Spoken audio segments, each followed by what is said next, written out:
The Shanghai Cooperation Organization, or SCO, is an economic alliance led by China. Now, this Eurasian organization includes Russia and India, and now we have NATO's Turkey looking to join the club. We are seeing the formation of a multipolar world where there's going to be two alliances fighting for dominance. We have the United States and Europe on one side, and on the other, we have the Eastern Alliance, which includes China and Russia. And now we have Turkey making a decision to play both sides and hedge their bets with the East. Now, Turkey's President Erdogan mentioned our relationship with these countries will be moved into a much different position with this step.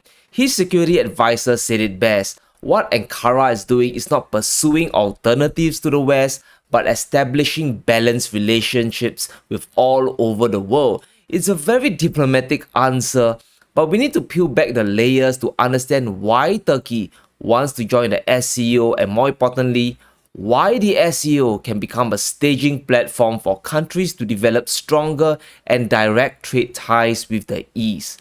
Now, the SCO is the world's largest regional organization. It is home to 40% of the world's population, over 30% of the global GDP. So there's a lot of economic power in this organization that can't be ignored. Now, if we look at the current membership of the SCO, we can see that apart from the 9 member states, there are also dialogue partners that include Qatar and Saudi Arabia. Looking carefully at the trend, India and Pakistan were dialogue partners before becoming full members, and just this year, Iran joined the SCO as a permanent member as well. So the group is expanding and is increasing its reach beyond Asia towards the Middle East and Europe. We are seeing many countries going, hey, I think we need to increase our trading options. We need to form our own club and work together beyond just relying on the Western systems. Now, I have to state that the SCO is more of an economic group than a real security alliance like NATO. There is no Article 5 agreement that guarantees collective defense from the group if one member gets attacked. So this isn't really a military alliance of any sort. Now, there are many possible reasons why Turkey wants to join the SCO, but I believe it boils down to one key reason. Turkey wants to guarantee its economic future. You see, right now the country is in terrible shape and under enormous pressure. Their inflation rate is at a 24-year high beyond 80%, and instead of hiking rates, they are lowering them, so their currency is on track to devalue even further against the US dollar. It is the exact opposite strategy of fighting inflation. They are trying to spend their way out of it.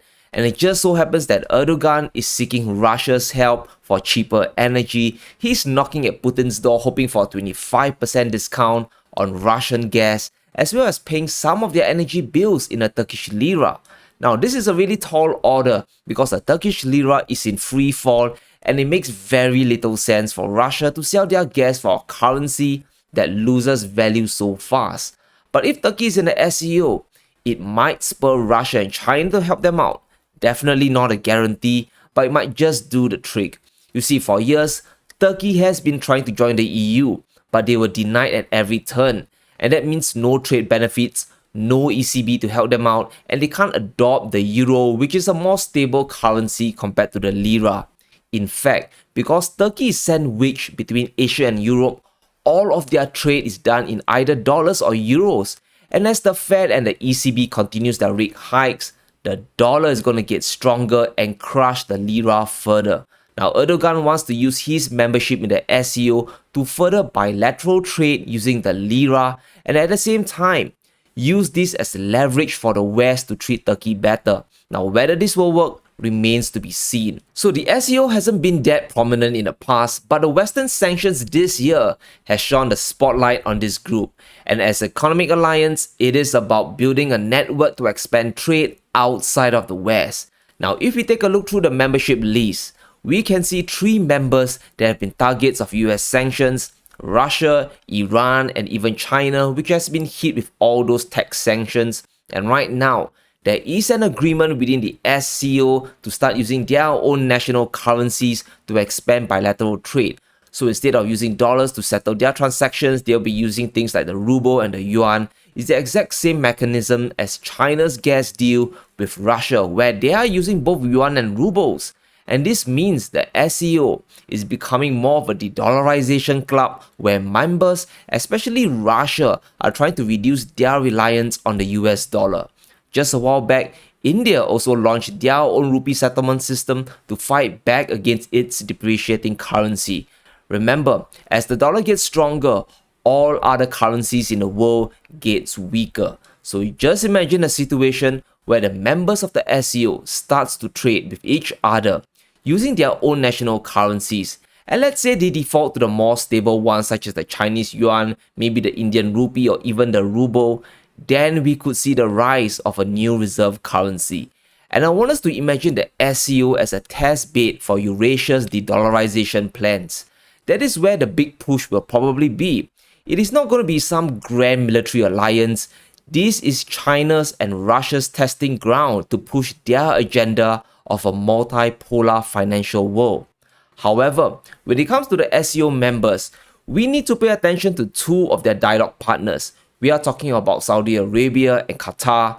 Saudi is the world's second biggest oil producer just after the United States, and Qatar alone is one of the top LNG exporters in the world. Because between China, Russia, and Iran alone, the SCO already controls a lot of the world's commodities. We are talking about energy, gold, and base metals. And if Saudi and Qatar were to join the organization, then it would be like a new OPEC in the East. The final step would be to persuade Saudi Arabia to sell their oil for other currencies like the yuan. Then it would be a game changer for the world. So the SCO is trying to show the world that there's an alternative versus the Western system.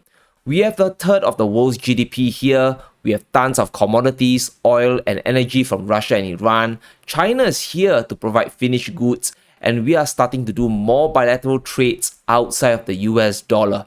And this should be the big takeaway message from the summit. As the Kremlin's aide Ushakov said, the SCO offers a real alternative to Western-centric organizations. And as the rate hikes continue to collapse global currencies, and as the United States considers sanctioning China, this will force countries in the East to work closer together. The enemy of my enemy is my friend. So let me know what you think in the comments below. Will the SCO accelerate the de-dollarization process? Will Saudi Arabia and Qatar join this economic alliance? Let me know in the comments below. Stay safe, be sure to smash the like button and subscribe as we navigate through these crazy times.